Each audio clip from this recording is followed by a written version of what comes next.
Bismillahirrahmanirrahim. Assalamualaikum warahmatullahi wabarakatuh. Innal hamdalillah nahmaduhu wa nasta'inuhu wa nastaghfiruh wa na'udzu billahi min shururi anfusina wa min sayyiati a'malina. Man yahdihillahu fala mudilla lahu wa man yudlil fala hadiya lahu. Wa ashhadu an la ilaha illallah wahdahu la syarika lahu wa ashhadu anna Muhammadan 'abduhu wa rasuluh. Sallallahu alaihi wa ala alihi wa ashabihi ajma'in, amma ba'd. Kaum muslimin yang dirahmati oleh Allah Subhanahu wa taala. Kita sekarang masih berada pada masa-masa yang Allah Subhanahu wa taala berikan ujian kepada kita semua berupa tersebarnya virus COVID-19 ini tadi di tengah-tengah masyarakat kita secara umum, juga di negara belahan dunia ini juga mengalami hal yang demikian sama kita alami. Para jemaah yang dirahmati oleh Allah Subhanahu wa taala, segala upaya telah dilakukan oleh umat manusia.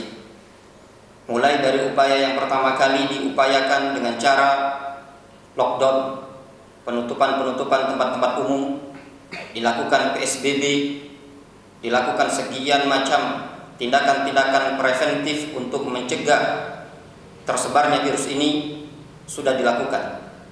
Namun kenyataan realnya, waqiahnya masih virus tersebut menyebar di tengah-tengah masyarakat sampai saat ini, sehingga pemerintah mengambil keputusan di berbagai macam wilayah di Indonesia ini tadi untuk menetapkan yang namanya new normal. Untuk manusia, masyarakat beraktivitas normal, namun tetap waspada, mengambil tindakan-tindakan untuk terhindar dari penyakit tersebut. Para jemaah yang dirahmati oleh Allah Subhanahu wa taala, di sini kita ingin mengingatkan pentingnya kita untuk kembali kepada Allah Subhanahu wa taala. Dan yakinlah bagi kita semua, kondisi saat ini yang kita tunggu hanya pertolongan dari Allah Subhanahu wa taala. Di setiap kesusahan, di setiap kesulitan, pasti akan datang pertolongan dari Allah Subhanahu wa taala. Allah Subhanahu wa taala menyatakan di dalam Al-Qur'anul Karim, "Fa inna ma'al usri yusran." Inna ma'al usri yusran. Sesungguhnya bersama dengan kesusahan pasti ada kemudahan. Sesungguhnya setiap bersama kesusahan tadi pasti akan ada juga kemudahan. Pada ayat tersebut Allah Subhanahu wa taala menyebutkan fa inna ma'al usri yusran. Kemudian diulangi lagi pada ayat yang setelahnya, inna ma'al usri yusran. Ketika Allah Subhanahu wa taala menyebutkan al-usr, kesusahan, disebutkan dalam ayat tersebut dengan menggunakan alif lam. Yang dikenal oleh para ulama, alif lam atau al lil ahdi dzihni, itu maknanya kesusahan yang pertama adalah kesusahan yang kedua, sehingga kesusahan yang disebutkan dalam ayat tersebut adalah satu. Namun ketika Allah Subhanahu wa taala menyebutkan kemudahan pada ayat tersebut, Allah Subhanahu wa taala menyebutkan dalam bentuk nakirah, umum, dan diulangi dua kali. Dalam ilmu balaghah para ulama menyebutkan yang namanya an-nakirah ketika disebutkan berulang, maka nakirah yang pertama bukanlah nakirah yang kedua. Maknanya lafaz kemudahan yang pertama bukanlah kemudahan yang kedua. Sehingga makna ayat kesusahan yang satu akan dibarengi nantinya setelah dengan kesusahan tersebut akan datang kemudahan dua kali lipat dari kesusahan tadi. Oleh sebab itu sebagian ahli tafsir, ahli bahasa, mereka menyebutkan ketika ayat tersebut ma'a pada ayat tersebut maknanya ba'd, bersamaan, maknanya setelah kesusahan pasti akan datang kemudahan. Dan juga diriwayatkan dari Abdullah bin Mas'ud dengan sanad yang jayyid, sebagaimana dikatakan oleh Al-Hafidz Ibnu Hajar dalam Fathul Bari. Abdullah bin Mas'ud menyatakan, inna ma'al la yaglib al-usru yusrain. Sesungguhnya kesusahan atau satu kesusahan tidak akan bisa mengalahkan dua kesusahan. Dan juga dalam hadis Nabi alaihi salatu wasallam, Rasul alaihi salatu wasallam menyatakan, Fa'lam anna nasra ma'as sabri. Ketahuilah, sesungguhnya bersama dengan kesabaran pasti akan ada pertolongan dari Allah Subhanahu wa taala. Wa innal faraja ma'al karbi. Dan juga sesungguhnya di dalam kesusahan pasti akan datang kemudahan. Al-faraj, kemudahan dari Allah Subhanahu wa taala akan datang bersama dengan kesusahan yang ada. Sehingga tidak ada bagi kita di zaman sekarang ini kecuali menunggu kemudahan pertolongan dari Allah Subhanahu wa taala. Dan yang demikian ini sangat dibutuhkan bagi kita semua sabar kepada Allah Subhanahu wa taala. Ada suatu faedah yang disebutkan oleh Imam Ibnu Rajab Al-Hanbali rahimahullah taala di dalam kitab beliau Jami'ul Ulum wal Hikam. Beliau menyatakan, wa min lataif asrar yaqtiranil farj bil karbi wal yusri ma'al bil usri. Dan termasuk keindahan, keunikan, rahasia bergandengnya pertolongan dengan kesusahan, kemudahan dengan kesulitan. Kata beliau, annal karba idza ishtadda wa 'azuma wa tanaha, apabila kesusahan tadi semakin berat, semakin besar, wa tanaha, dan tidak berhenti, sebagaimana yang kita alami ini semua ayyuhal muslimun, kesusahan sudah kita upayakan untuk kita hilangkan. Namun semakin berat, semakin susah, semakin tidak berhenti. Diupayakan untuk lockdown, diupayakan untuk menjaga jarak, diupayakan untuk cuci tangan dan yang lainnya, diupayakan juga istilahnya PSBB. Semua upaya tindakan yang diambil oleh pemerintah di dalam memutus mata rantai penyebaran virus ini tadi tidak bermanfaat sama sekali. Semakin besar yang tertimpa juga semakin banyak.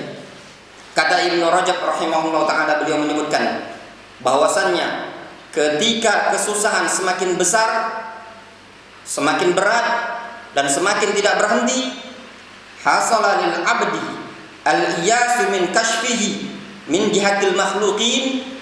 Kemudian kata Ibnu Rajab rahimahullah ta'ala, dan terjadilah keputusasaan bagi seorang hamba di dalam menghilangkan kesusahan tersebut. Wa ta'allaqa qalbuhu billahi wahdah. Kemudian hati hamba tersebut bergantung dengan Allah Subhanahu wa taala. Di sini poin yang sangat penting bagi kita semua. Al-Imam Ibnu Rajab rahimahullah taala, ketika kita sudah putus asa, sudah lemas dengan segala kemampuan kita, sudah tidak mampu, maka tidak ada daya upaya bagi kita semua melainkan ta'alluq al-qalb billahi wahdahu subhanahu wa ta'ala, menggantungkan hati hanya kepada Allah Subhanahu wa taala. Kata beliau, wa hadza huwa haqiqatut tawakkul 'ala Allah. Ini adalah hakikat tawakal seorang kepada Allah Subhanahu wa taala. Apa makna hakikat tawakal? Maknanya tatkala seseorang sudah putus asa, tidak mampu untuk menghindarkan dari seluruh penyakit-penyakit yang ada ini tadi, dan dia hanya bersandar hanya kepada Allah Subhanahu wa taala. Wa huwa min a'dhamil asbab allati tutlab bihal hawaij. Kata Al-Imam Ibnu Rajab rahimahullah ta'ala, tatkala hati seorang hamba sudah betul-betul bergantung dengan Allah Subhanahu wa ta'ala, disitulah termasuk sebab yang paling besar di dalam mengharapkan terpenuhi permohonan hamba tersebut dari Allah Subhanahu wa ta'ala. Fa innallaha yakfi man tawakkala alaihi. Kata Imam Ibnu Rajab rahimahullah ta'ala, beliau menyatakan sesungguhnya Allah Subhanahu wa ta'ala akan mencukupi orang yang bertawakal kepadanya. Kemudian beliau membawakan ayat wa may yatawakkal 'ala Allah fa huwa hasbuh. Barang siapa yang bertawakal kepada Allah Subhanahu wa taala, maka dia Allah Subhanahu wa taala yang akan memberikan kecukupan kepada hamba tersebut. Kaum muslimin yang dirahmati oleh Allah Subhanahu wa taala, sehingga bagi kita semua saat ini adalah betul-betul harus menggantungkan hati kepada Allah Subhanahu wa taala, berdoa kepada Allah Subhanahu wa taala. Seluruh daya upaya yang kita upayakan sudah tidak bisa membendung penyakit ini tadi. Tidak ada cara yang lain bagi kita semua, bagi masyarakat kaum muslimin, melainkan untuk kembali kepada Allah Subhanahu wa taala, bersandar kepada Allah Subhanahu wa taala, mengharapkan pertolongan dari Allah Subhanahu wa taala, dikarenakan pertolongan Allah Subhanahu wa taala, inna nasrallahi qarib, sesungguhnya pertolongan dari Allah Subhanahu wa taala sangat dekat. Kemudian para jamaah kaum muslimin yang dirahmati oleh Allah Subhanahu wa taala, ada beberapa permasalahan yang mungkin muncul di wilayah kita, khususnya di Palembang ini, dan juga berbagai permasalahan di wilayah-wilayah Indonesia ini. Saat ini bergejolaknya virus atau COVID-19 ini tadi bergejolak meningkat, belum menurun di negara kita di Indonesia secara umum, begitu juga secara khusus di kota kita Palembang atau Sumatera Selatan ini tadi. Bahkan sudah mencapai ribuan.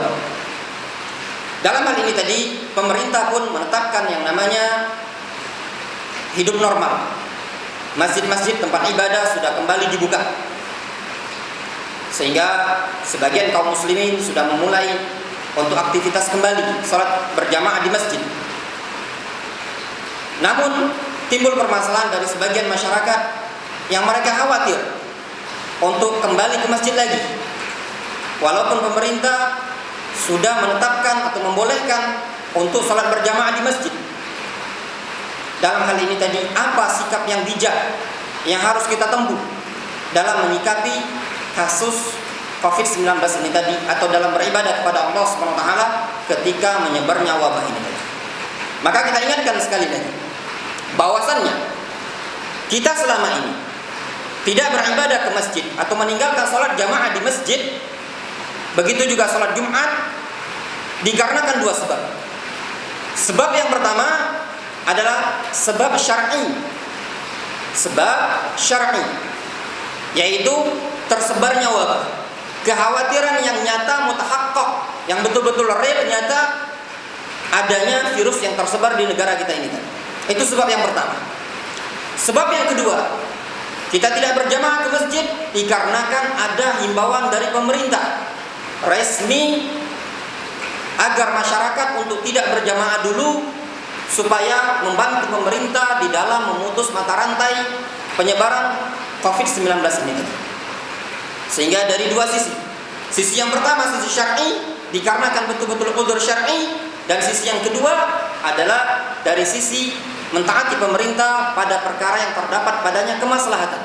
Yang demikian ini merupakan prinsip Ahlus Sunnah wal Jamaah sebagaimana yang disebutkan oleh para ulama di kitab-kitab mereka. Namun poin yang pertama atau poin yang kedua berkaitan dengan pemerintah sudah memberikan izin, berarti masih ada satu poin atau sebab yang ada di kita belum hilang, yaitu tersebarnya wabah ini tadi.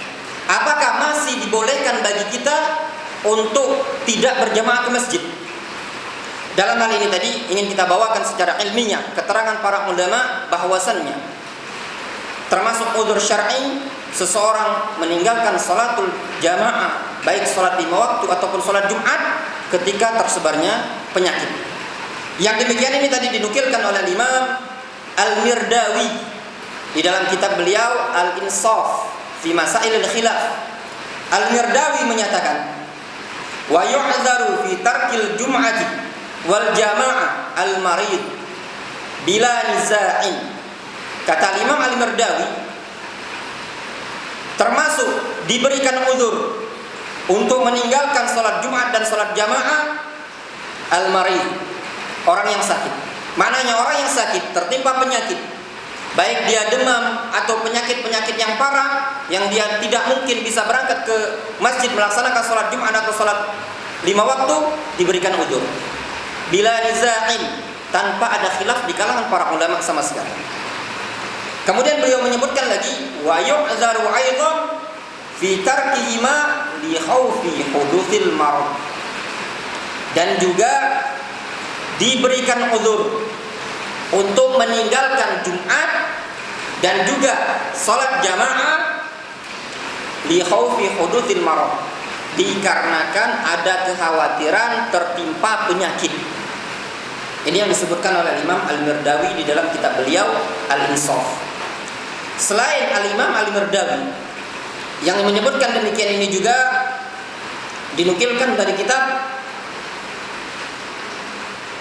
Ar-Raudhul Murbi dalam hasyiahnya, yaitu hasyiah Ibnu Qasim, disebutkan wa yu'dzar bi tarki jum'atin wa jama'ah maridun. diberikan uzur untuk meninggalkan salat Jumat dan salat jamaah, marid, orang yang sakit. Wa kadza khaif hudutsil marad. Demikian juga orang yang khawatir tertimpa penyakit. Dari keterangan ini tadi para jamaah yang dirahmati oleh Allah Subhanahu wa taala, sehingga bisa kita ambil kesimpulan.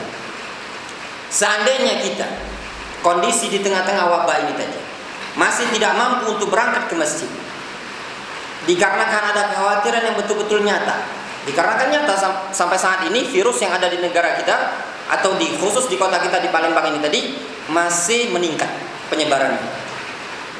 Ketika kita tidak berangkat ke masjid dikarenakan khawatir tersebar atau terkena penyakit dari virus yang ada, hal yang demikian itu merupakan uzur. Walaupun pemerintah membolehkan kita untuk ke masjid. Sebagaimana kondisinya, misalkan ketika ada hujan, kita tetap diberikan uzur dalam syariat ini tadi untuk tidak berangkat jamaah ke masjid ketika hujan lebat. Walaupun pemerintah tidak memberikan larangan untuk ke masjid, tidak juga memberikan anjuran untuk ke masjid, namun syariat tetap memberikan uzur bagi kita untuk meninggalkan sholat jamaah. Begitu juga dalam kondisi tersebarnya penyakit yang ada ini tadi. Sehingga bisa kita simpulkan, walaupun pemerintah membolehkan ke masjid, namun kondisi virus masih tersebar, dalam hal ini secara personal bagi kita masih diperbolehkan kita untuk tidak berjamaah ke masjid. Semakna yang demikian ini juga telah keluar faedah secara sautiyah suara dari Syekh Shalih Al-Utsaimin hafizahullah taala. Beliau menyebutkan berkaitan dengan di Saudi Arabia, ketika pemerintah membuka masjid bagi orang yang masih mengkhawatirkan dirinya untuk berangkat ke masjid dikarenakan masih nyata penyakit ini tersebar, dia tetap diberikan uzur, dan uzur itu masih ada sampai penyakit ini betul-betul hilang di wilayah tersebut atau di bumi kita. Kemudian berkaitan dengan permasalahan sebagian kaum muslimin yang ingin melaksanakan berjamaah di masjid, yang dia memandang mungkin di wilayah dia dirasa aman untuk melaksanakan sholat jamaah, sehingga apakah diperbolehkan bagi dia untuk menjaga jarak dalam sholat jamaah, misalkan 1 hasta atau mungkin sampai 1 meter sebagaimana yang dilakukan di Saudi Arabia. Dalam hal ini ada beberapa permasalahan yang perlu kita ulas. Yang pertama berkaitan dengan hukum al-musafah, merapatkan barisan shaf ketika sholat. Dalam hal ini ada khilaf di kalangan para ulama, menjadi 2 pendapat. Pendapat pertama, pendapat a'immatul mazahib, mazhab Malik, Ahmad, Syafi'i, Abu Hanifah. Mereka menyatakan hukum merapatkan shaf ketika sholat berjamaah hukumnya sunnah, bukanlah wajib. Sebagaimana yang dinukilkan juga ijma', dihikayatkan ijma' oleh Imam Al-Qurtubi. Namun hakikatnya ada khilaf, walaupun Al-Qurtubi menyebutkan ijma'. Pendapat kedua, pendapat sebagian para ulama seperti Al-Hafidz Ibnu Hajar rahimahullah ta'ala, Syekhul Islam Ibnu Taimiyah rahimahullah ta'ala, Asy-Syaukani, Al-Imam As-Sun'ani, Syekh Muhammad bin Shalih Al-Utsaimin, Syekh Al-Albani rahimahullah ta'ala, Al-Lajnah Ad-Daimah, dan juga Syekh Muqbil bin Hadi Al-Wadi'i rahimahumullah ta'ala. Mereka menyebutkan bahwasannya merapatkan barisan ketika sholat hukumnya wajib. Kalau kita pahami dari khilaf ini tadi, masing-masing mereka membawakan argumentasi. Namun yang kita inginkan di sini bukan untuk membahas dalil mereka masing-masing dan mana yang terkuat. Namun di sini ada titik poin yang paling penting dari kita memahami khilaf. Bagi yang menyatakan sholat berjamaah dengan shaf yang rafat itu hukumnya sunnah, berarti ketika direnggangkan itu hukumnya makruh. Itu konsekuensi dari pendapat yang menyatakan sunnah, ketika dirapatkan maka pada saat direnggangkan hukumnya makruh. Bagi yang menyatakan wajib merapatkan maka ketika direnggangkan hukumnya haram. Sehingga hukumnya dalam hal ini tadi berkisar antara makruh dan haram ketika merenggangkan shaf. Namun di sini ada suatu kaidah, ayohal ikhwah, yaitu permasalahan yang disebutkan oleh Syekh Abdurrahman Ibnu Nasir As-Sa'di di dalam Manzumah Al-Qawaid Al-Fiqhiyah. Beliau menyebutkan fala wajib bila i'tidari wala muharrama ma'a ittirari. Kata beliau, tidak ada kewajiban ketika seseorang tidak mampu melaksanakan kewajiban tadi, dan tidak ada perkara yang haram ketika seseorang darurat untuk melakukannya. Ini kaidah umum, ada pembahasan secara rinci. Namun kita pakai dipraktekkan dalam kondisi jarak sholat ini tadi. Yang kita katakan tadi, hukumnya berkisar antara wajib dan sunnah. Ketika direnggangkan berkisar antara makruh dan haram. Perkara yang makruh akan terangkat, katanya para ulama, tartafi al-makruhat bil hajah. Perkara-perkara yang makruh hukumnya akan terangkat kalau dibutuhkan. Wa tartafi al-muharramat bil ittirar. Katanya mereka para ulama, dan perkara-perkara yang haram akan terangkat hukumnya tatkala darurat.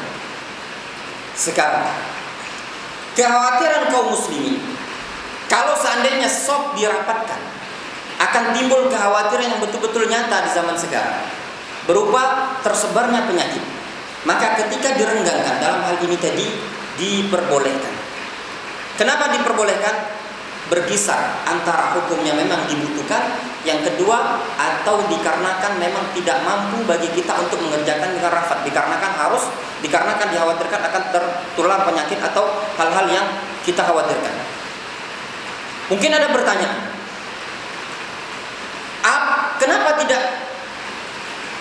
kenapa harus berjamaah dengan cara yang renggang? Apakah tidak perlu bagi kita untuk sholat sendiri-sendiri saja di masjid? Maka kita katakan, Allah Subhanahu wa taala atau syarat ini menyebutkan berkaitan dengan sholatul jamaah hukumnya wajib menurut pendapat yang terkuat, pendapat sebagian para ulama, bagi laki-laki. Kaidahnya, kalau selagi mampu untuk dikerjakan perkara yang wajib, maka minimal perkara yang wajib yang satunya digugurkan. Daripada seseorang tidak melaksanakan sholat berjamaah sama sekali, maka lebih baik bagi dia sholat berjamaah walaupun renggang. Dengan ketentuan tadi, kalau memang betul-betul kondisi di masyarakat tadi masih memungkinkan bagi dia untuk berjamaah. Sehingga dalam hal ini tadi para jamaah kaum muslimin yang dimuliakan oleh Allah Subhanahu wa taala perlu kita perhatikan dalam hal ini tadi. Sebagai penutup, poin yang paling penting bagi kita semua, jangan sampai terjadi perpecahan di tengah-tengah kaum muslimin. Sehingga bagi orang yang menganggap uzur bagi dia untuk keluar melaksanakan berjamaah di masjid dikarenakan dianggap masih dia tidak aman, maka diperbolehkan. Dan yang demikian ini juga disebutkan oleh Syekh Shalih Al-Utsaimin rahimahullah ta'ala. Bagi yang ingin berjamaah ke masjid, namun dengan ketentuan-ketentuan yang telah kita sebutkan tadi dan juga berdasarkan protokol kesehatan dengan menjaga jarak, itu juga diperbolehkan. Sehingga dalam hal ini tadi satu sama lain tidak saling mencegah, dikarenakan kondisi virus yang ada ini tadi betul-betul tersebar di tengah-tengah masyarakat. Wallahu ta'ala a'lam bishawab. Mudah-mudahan penjelasan yang singkat ini bagi kita semua bermanfaat. Wallahu ta'ala a'lam bishawab. Naktafi bihadzal qadar. Subhanallahi wa bihamdihi asyhadu an la ilaha illa anta astaghfiruka wa atubu ilaik. Wa akhiru da'wana alhamdulillahi rabbil alamin. Wassalamualaikum warahmatullahi wabarakatuh.